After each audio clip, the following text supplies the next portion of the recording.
কত ভাই? 4,000 টাকা। লিল্লাহি তাকবীর। আপনার নাম কি? টুনুর শেখের দাদি নাকি? চাচতো দাদি হলো, যা হোক দাদি 4,000 টাকা দান করে গেলেন। তিনি বেঁচে আছেন?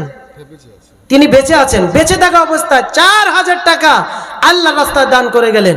লিল্লাহি তাকবীর। আরে ভাই একটু নারে লাগান, আল্লাহু আকবার। আল্লাহু আকবার বলবেন না ভাই? যখন ক্রিকেট খেলা হয়, ক্রিকেট খেলা যখন দেখেন যুবক ভাইরা, খারাপ পাবেন না আমার কথা মাইন্ডে নেবেন না। ক্রিকেট খেল যখন আপনারা দেখেন যেখানে গুনাহের কাজ, সেই জায়গাগুলোতে যদি সুবহানাল্লাহ, আল্লাহু আকবার, নারে তাকবীর, খুব মানে ছক্কা মেরে দেয়। কি করে? হে কোহলি চৌকা মেরে দেয়। ধোনি কি করেছে?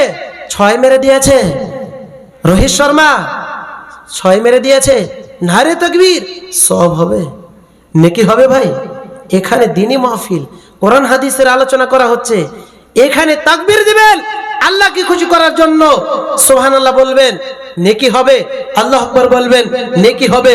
বসে দেখো নেকি, শুনে দেখো নেকি, মুখের দ্বারা বলবেন তাও নেকি। বন্ধু আমার ভাইরা, এখানে কোনো টাকা পয়সা লাগে না। একজন ভাইয়ের দাদি কি করলেন? 4,000 টাকা দান করে গেলেন। আল্লাহ তুমি দানকে তুমি কবুল করে নাও, আল্লাহুম্মা আমিন। যে নিয়তে যে উদ্দেশ্য করে আল্লাহ দান করলো, আল্লাহ তুমি দাদি জানের উদ্দেশ্যকে তুমি পূরণ করে নাও, আল্লাহুম্মা আমিন। আল্লাহুম্মা আহলিক ওয়া মালিক। আল্লাহ দাদি জানকে তুমি সুস্থতা রাখো। আল্লাহ যখন দাদি জান মারা যাবে, আল্লাহ তুমি তাকে কালেমা নসিব করিও, আল্লাহ তুমি জান্নাতবাসী করিও, আল্লাহুম্মা আমিন আমিন আমিন সুম্মা আমিন। বন্ধু আমার ভাইরা, বলতে চেয়েছিলাম যারা দান করে তাদের পকেট যেন ফাঁকা হয় না। আরে ভাই, আপনার অ্যাকাউন্টে 1 লক্ষ টাকা আছে, কোনো মূল্য আছে? দুনিয়াতে 1 লক্ষ টাকা আপনার অ্যাকাউন্টে জমা আছে। কি কোন ব্যাংকে? স্টেট ব্যাংকে,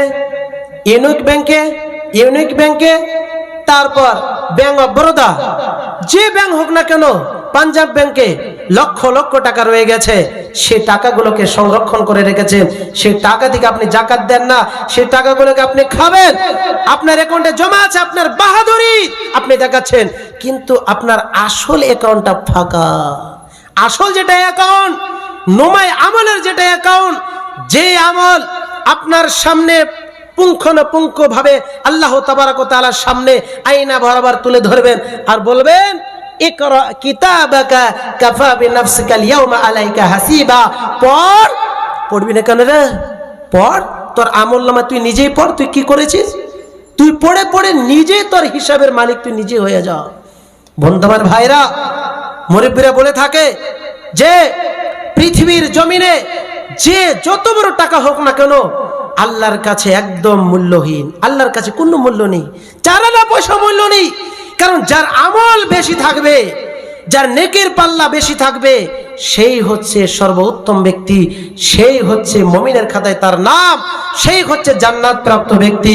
বন্ধু আর ভাইরা, টাকা পয়সা দেখে গরম দেখাবেন না। টাকা যদি আছে সংরক্ষণ করে রাখবেন না। আল্লাযী জামআ মালাহু ওয়া আদ্দাদা, কিয়ামতের মাঠে সে বলবে, আমি আমার মালকে গিনে গিনে রেখেছিলাম, আমার হিসাবের কোনো তাওয়াক্কুল ছিল না, আমার কোনো হিসাবের তাওয়াক্কুল ছিল না। হিসাব যে হবে, হিসাব বলতে যে কিছু আছে, এটা আমার তাওয়াক্কুল ছিল না। কিয়ামতের মাঠে যারা যাকাত দিবেন না, যারা দান সদকা করে না, যাদের টাকাকে সংরক্ষণ করে রেখেছে, যারা ভালোভাবে কোরআন হাদিসের ভিত্তিতে যাকাত আদান প্রদান করেন না, যাকাত বের করেন না, তাদের জন্য কি ভয়াবহ রয়েছে। রাসূল করিম সাল্লাল্লাহু আলাইহি ওয়াসাল্লাম বলেছেন, বিশাল বড় বড় সাপ পেশাতে পেশাতে পেশাতে পেশাতে আপনার কপালে সবল করবে আর বলবে, আনা মালুক আনা কানজুক, আমি তোমার মাল, আমি তোমার সম্পদ। সেই কঠিন কিয়ামতের দিন আপনি কি করবেন? আপনার মাল আপনাকে খাবে, আপনাকে ঠুকবে। আপনি কি করবেন? আপনার টাকা পয়সা আপনি জমা রাখিয়েন না। আপনার টাকা পয়সা আল্লাহর রাস্তায় বিলিয়ে দেন। টাকা পয়সা দান করলে আপনার টাকাতে বরকত হয়। 500 টাকা দান করলেন, আল্লাহ তাবারক ওয়া তাআলা সে 500 টাকাকে 5 লক্ষ মনে করে আল্লাহর দরবারে কবুল করে নেবেন।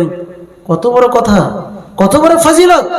দান করলে বিফল হয় না, দান করলে বরঞ্চ লাভ রয়েছে। বন্ধু আমার ভাইরা, যেনারা এখনো দান করতে পারেননি, অন্তত 20 টাকা 10 টাকা যে হোক, 50 টাকা 100 টাকা 200 টাকা আমার হাতে তুলে দেবেন। শেষ রাতিতে আমি আলোচনা আর দীর্ঘ করবো না, 12:30 প্রায় হয়ে গেছে। বন্ধু আমার ভাইরা, তো শেষকালীন একটা আসামি ভাষাতে আপনাদের ফের এটা মানে দিলের ভিতরে একটা মানে অনুরোধ থেকে যাবে যে মৌলভী সাহেব আসাম থেকে এসেছিল কিন্তু একটা আসামি গজল বললো না। আমি সব জায়গাতে বলি, আপনারা শুনবেন?